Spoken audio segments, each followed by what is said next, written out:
Dublinis uskumatult soe on, ma ütleks, ja ei saja mitte kuskilt, kõik taevas on täna sinine praegu. Mingi 15-16 kraadi vähemalt, kui mitte 18 või niimoodi.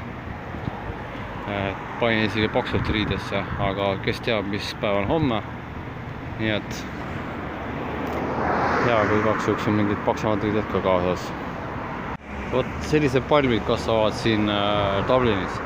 Minu jaoks nagu hämmastav, ütleme, ettekujutuse või siukse müüdi murdmine, et Dublin või Iirimaa on nagu jahe, kogu aeg kõik on vihmane ja näed, esimesel päeval kohe, esimest korda jõuan Dublinisse, ilm täitsa selge, sinine taevas ja siis mingisugused, ma ei tea, palmid, eks oleks palju nimetada, aga siuksed ilupõõsad ja mis meenutavad pigem troopilisi taimi. Bussipeatus väga huvitav. On siin ka täiesti reljeefselt pimeda kirjas olemas info, nii et täitsa vinge. Dublinist sõidavad ka sellised kahekordsed bussid, ainult mitte punased, siuksed kollakas, sinised. Kõik võimalikud sildid on tihtipeale nii inglise keeles kui ka selles kohalikus iiri keeles või ma ei tea, kael või kuidas seal hääldatakse. Aga et lausa siin bass juures on ka kohalikus keeles. Siit paistavad juba pisut paremini kätte Wicklow mäed seal taga, aga siia vahele jääb veel terve Dublini linn. Mina läbin täna ainult pool Dublinit, ööbin ühes odavas hostelis ja siis liigun mägede poole järgmisel hommikul.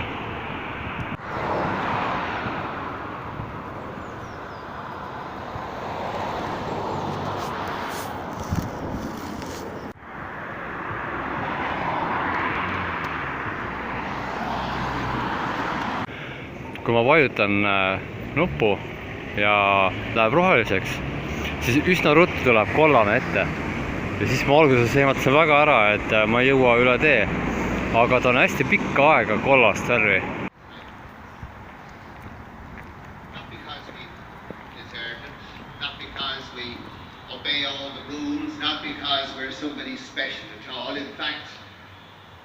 Jesus died for us, even when we are at odds with the Lord in sin. So it's a very comforting image, but it is also a challenging one, because the challenge is for us to be the good shepherd to others around us.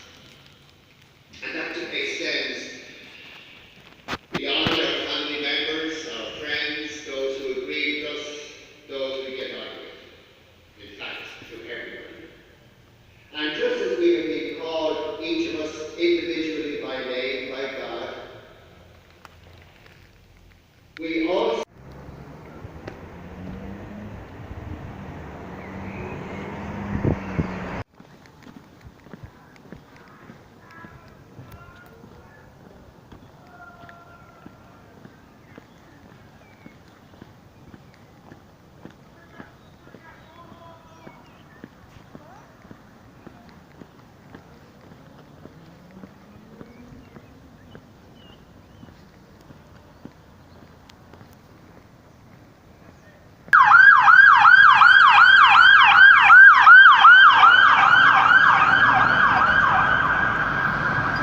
roheliseks ja juba kollane, aga kollane näete kohe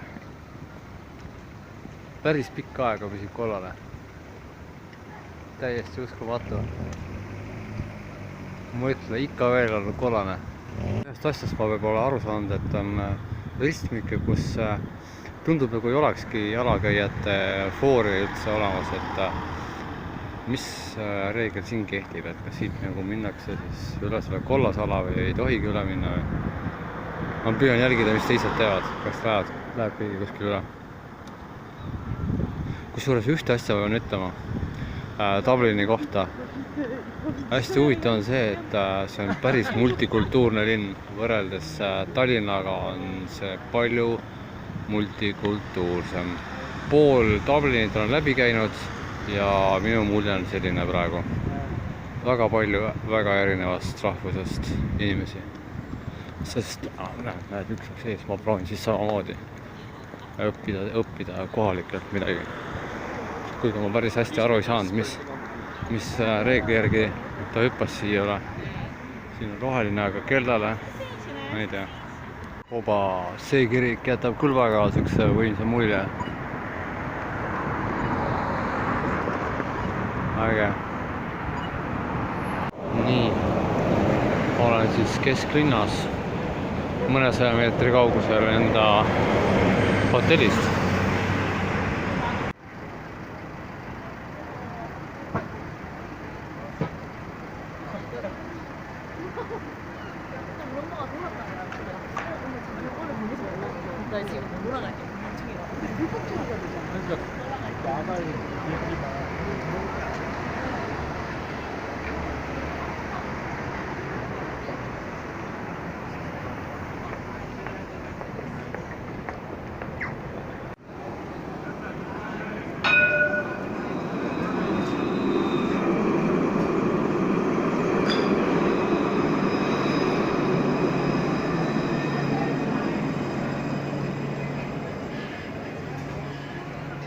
Siin on Hiina supermarket, ehk siis see tähendab, et mitte lihtsalt see, et siin on Hiina asjad, vaid siin käivad ka hiinlased ostmas.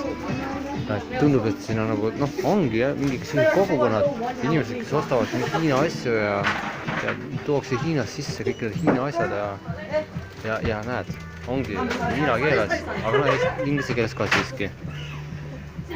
Erinevad asjad. Täitsa ostaks midagi. Pean mõtlema, kuhu ma panen, mul on kott nii täis muud kraami. Näed, tuleb kaupa juurde. Kus kohast see tuleb? Täitsa tahaks teada. Mis joogid siin on? Mangojoogid. Tegelikult ma imestan, et tegelikult ei olegi need hinnad nii kallid. See on mogu. Õunamahla. Tegelikult täitsa pole midagi ma neist vastan. Aga ma ostaks midagi siukest, mis on täielik sigri-migri. Vaat seda kraibi nektarit ostan võib-olla. Vaat. See on ilmselt siin mingi validaator, kus tuleb piipekaarti viibutada ja siis lähed sinna trommi peale.